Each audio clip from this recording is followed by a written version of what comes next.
एक individual effort था ये जब जायंट्स ने बल्लेबाजी की।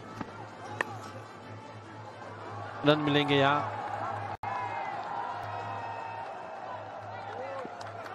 बढ़िया फील्डिंग। वो अर्शद की पारी खेली थी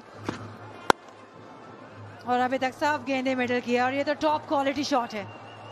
इस शॉट से आप ये कह दीजिए कि क्रिकेटिंग शॉट्स पे भरोसा जताएंगे तो इस विकेट पे आप रन बनाएंगे। में 12 रन देके गए तो मैच थोड़ा सा वहां से खुल सा जाता है।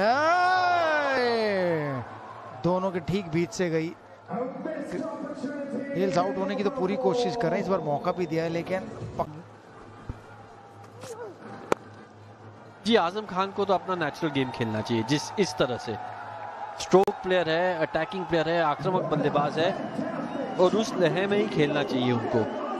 चौथा कैच जो ड्रॉप किया है आज जायंट्स ने, ये बाहरी किनारा, यहाँ चौका लगा। इसके पहले वाली गेंद पर कैच छूटा, स्ट्राइक रोटेट हुआ, शॉफिन रदरफोर्ड आए स्ट्राइक पे।